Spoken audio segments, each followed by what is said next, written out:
Hello guys, good afternoon. Welcome po ulit dito sa ating YouTube channel, The Homebase Edit. For today's video guys, sa mga nagtatanong ano nga daw yung mga bagong update dito kay Sitaw, especially yung product profit adjustment and yung vacation mode. For today's video guys, pag-uusapan natin to, explain ko po sa inyo kung paano nga ba itong vacation mode at ano nga ba yung profit adjustment na bagong Sitaw seller policy. But anyway, before tayo mag-proceed, tayo po ay nag-provide ng mga basic frequently asked question about kay Sitaw, especially paano magsimula dito, paano maging seller, paano maglagay ng mga products, paano mag-cash in, at paano mag-withdraw. So, kung hindi nyo pa po napapanood dyan, ito po yung mga video na yan. Okay guys, ngayon naman, i-share ko lang din po sa inyo bago po tayo ma-proceed dito sa product profit adjustment and then yung vacation mode. Gusto ko lang i-share sa inyo itong bago ding update ulit kay Sitaw. Meron po silang tinatawag na referral alliance, earn long-term profits. So, pwede tayo dito guys mag-share ng opportunity sa ating mga kakilala, kaibigan, colleagues, at sa mga gusto talaga na magsimula dito kay Sitaw, magsimula ng dropshipping, hindi na sila mamomblema sa logistic or yung sa delivery, packaging, warehouse, ayan, and then sa marketing. Sila si Sitaw na po yung mga gumagawa niyan. So, ang gagawin lang natin dito guys, aralin lang natin yung sistema, do your own research pa din. And then, of course, meron tayong mga videos na yan. So, panoorin nyo. Mas malaking tulong kasi kapag napanood nyo at kayo mismo ang nag-aaral ng system. So, dito sa kanilang Referral Alliance Commission, pwede natin itong i-share yung opportunity na to, At pwede tayong kumita dito kapag sinare natin yung opportunity up to 3%. Yung 3% commission, may commission tayo guys, once na sila ay namuhunan dito sa Sitaw. Lahat naman guys ng business may puhunan. Okay, but again, do your own research pa din, pag-aralan yung sistema para po hindi kayo ma-overwhelm masyado. Kayo po mismo ang aralin yung sistema. Okay? So, madali lang naman guys aralin yung system. Meron dito mga guide, Ito yung help center dito mismo sa mismo Sitaw app. Kailangan nyo lang po Wi-Fi and then Android phone or iOS phone. I-download nyo lang po ito sa inyong Play Store or sa App Store. And then meron na dito sa help center how to register, how to release, how to product release, processing an order, how to recharge, how to withdraw. So lahat po ito ay nandito na din sa Sitaw application. Malaking tulong itong applications na ito para tayo ay maging familiar sa mga basic, And then guys, itong referral natin, itong 3%, we are excited to introduce the affiliate program. Meron nga tayo guys, generously 3% commission on the total pick-up order made by your referred friend. Ibig sabihin pala, kahit wala ka munang ilalabas na puhunan dito kay Sitaw at masipag ka mag-share ng opportunity na to, isa ka influencer din or marami kang followers, pwede mo itong i-share sa mga gusto talagang mag-start kay Sitaw. So, dito, kumikita na yung iba gamit ang affiliate system at yung kanilang product markup. Ito nga guys, yung mga produkto na bibilin yung order at babayaran natin kapag ito ay ordered na. So, ganun lang kadali. Meron tayong passive and active income. Okay? So, sabi dito, refer a friend, share your unique referral code. Isa-share lang natin yung referral link natin sa mga kapamilya natin, friends, colleagues, and contact na sa tingin natin talaga interested dito kay Sitaw. Earn commission for every order processed by your referred friends.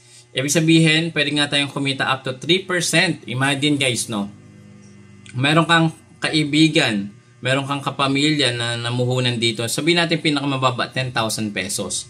I-times natin sa 3%, meron kang 300 pesos. So, not bad.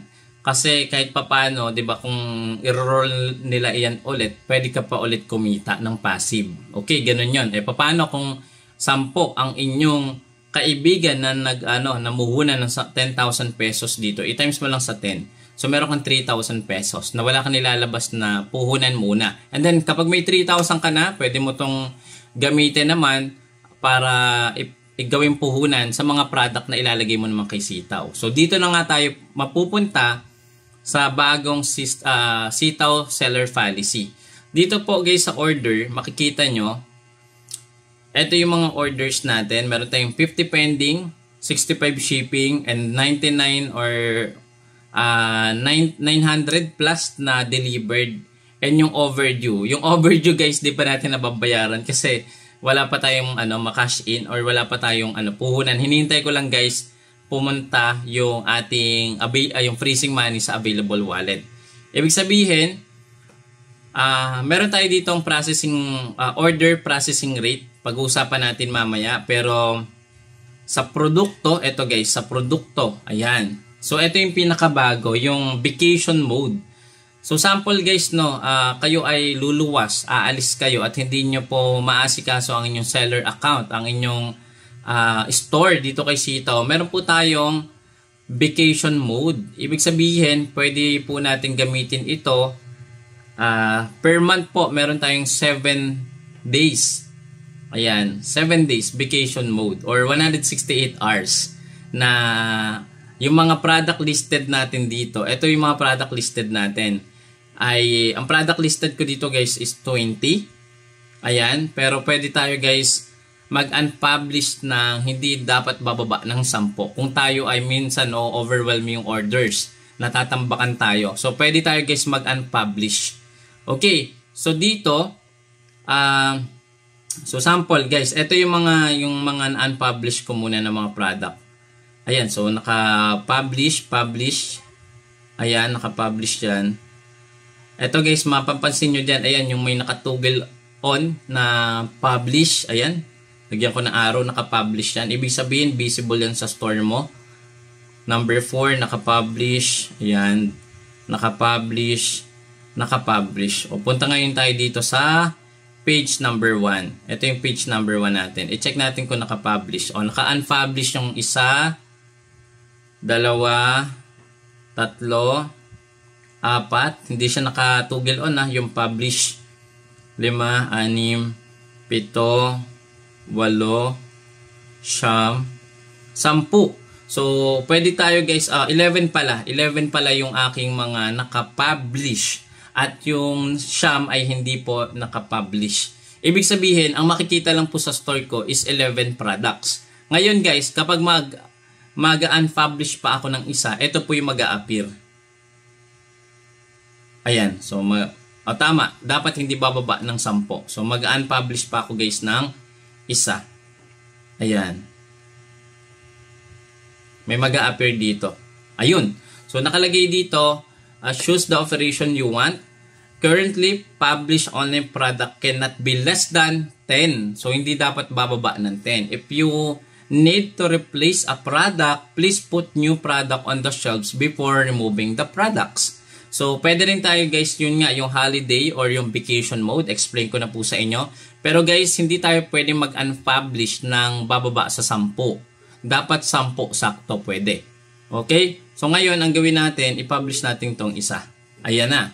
O, diba? So, bumalik na ulit. Pwede, visible na ulit yung 10 sa ating store. Ngayon, itong vacation mode, please confirm if you want to turn on vacation mode. Like for example guys, no, bago nyo i-turn on, ako tin-turn on ko to guys, kapag yung aking wallet balance ay mababa. Ito, so 2,000 na lang siya. Actually, pwede ko itong ipambili ng produkto, pero kailangan ko ng cash sa susunod na mga araw. So, dito ko lang muna ni-reserve. Okay? So, ngayon, kung gusto mo muna i-vacation mode ang yung store, ayaw nyo munang pasukan ng order, pwede nyo pong itoggle on yung vacation mode. Itutoggle on nyo lang po ito. Okay. Ayan. So, remaining 6 times. Ayan. So, turn on ko. So, bukas pwede nyo ulit i-turn on kapag bumalik ulit yung inyong vacation mode. So, ngayon, turn on ko muna siya. Okay? So, ibig sabihin, magiging not visible yung mga product ko. Kumbaga, nasa nasa chill mode muna kasi ma-overwhelm tayo sa mga produkto na pumapasok. And wala pa tayong pambayad. 'Di ba? Magkakaroon tayo ng penalty doon. May penalty guys ha.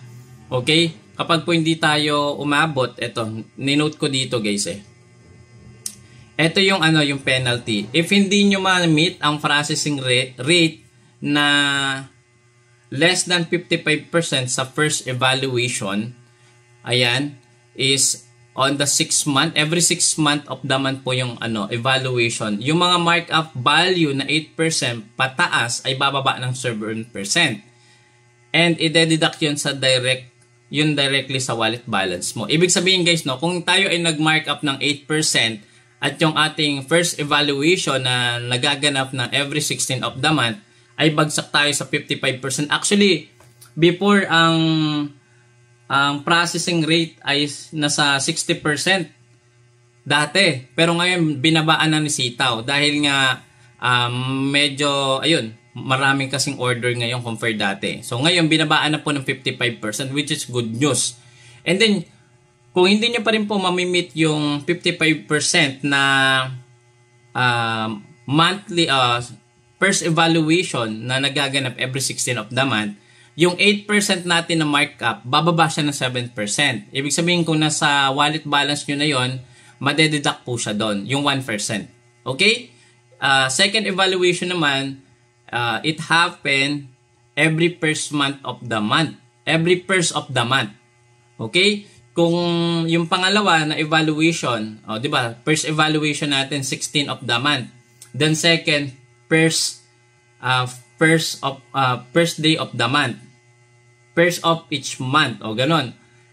Yung 6% naman guys, magiging if hindi ka makareach ng 55%, any amount exceeding 6% is deduct from the seller balance. So yun po yun guys. Bababa po siya ulit. So, hindi ko lang sure kung magkano na yon, pero sabi dito, that was everything about the new Sitaw policy na mag-start. Nag-effect na to guys, so effective na to nung last September 2023. We believe that your suggestion concern will shape our platform to be better. Pwede po kayong bumisita dito or intindihin yung holiday mode. You may also contact our account specialists, our social media pages if you have any suggestion. So, yun na nga guys, no? May penalty po talaga tayo. Actually, alam ko may bago na din sila, no? Sa mga withdrawal natin. Kapag ang i-withdraw natin sa available wallet balance ay 10,000 pesos, may deduction siya na 1%. So, sample, 10,000, 1% nun, alam ko na sa 100 pesos. Tama ba ako guys? So, sa 10,000 na withdrawing natin, times natin 1%. O 100 pesos, yun po yung processing, may processing na po sa withdrawal. So, I don't know kung ito ay itutuloy or basta, kaya nga guys, stay tuned lang dito para bigyan ko kayo ng update. And then, dito naman sa markup value sa ating mga order, ayan, ito yung mga order natin guys. Ayan, so meron tayo dito, sample natin, pick and take deliver. Ayan, makikita natin guys dito, i-check lang natin, then pick and take deliver. Meron tayong makikita dito guys na percentage. Okay, so nagkaroon sila guys ng markup depende po sa value nung order. Punta tayo sa product. Ito, pakita ko lang sa inyo, no. So sample etong 542 pesos. Ang profit markup neto or markup profit ay 8%. Sa every 300 pesos po, ang markup po niyan 7%.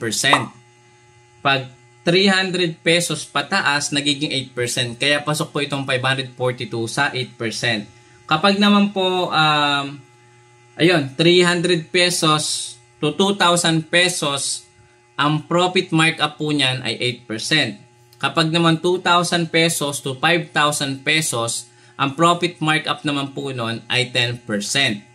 Okay, so para daw dito mas mabigyan pansin din yung mga high value product para ma-push, di ba? So kapag naman 5,001 pesos to maximum, ang markup percentage naman po nun ay 12%. Okay, so mas okay guys, kung mas malaking percentage, mas malaki talagang kikitain natin dito. So sample, maglagay tayo guys ng product dito. Sabihin natin itong shoes. Pakita ko lang sa inyo guys yung may pinakamahal na ano. Ayan, makikita na natin guys dito, 8% profit. Kapag naman guys medyo mahal, ayan, nasa 7,200, nasa 12,000, nasa 12% na po yung profits. So, makikita kagad natin kung magkano yung profit, yung maximum profit na pwede nating ilagay or markup. So, yun lang naman guys, sinare ko po sa inyo yung dalawa na pwede natin guys gamitin dito, yung vacation mode or yung holiday mode, and yung product profit adjustment na pwede nga po tayong kumita depende sa value po ng mga products na ilalagay natin. So, sana guys may natutunan. And guys, kung gusto nyo po mag-register at interested ka po magsimula dito sa sitaw ng New Opportunity, pwede nyo pong i-click yung link na nandyan sa may description at gamitin po ang special code na HOMEBIZ EDIT 2. HOMEBIZ EDIT 2. Andyan po sa may description at ipipin ko din po sa ating comment section. Thank you so much for watching guys. Panoorin nyo po yung mga susunod na video para magkaroon po kayo ng idea kung paano magsimula, paano mag-cash in, paano mag-withdraw at maglagay ng mga produkto dito sa Sitaw Seller Account. Maraming salamat. See you again next time. Bye-bye!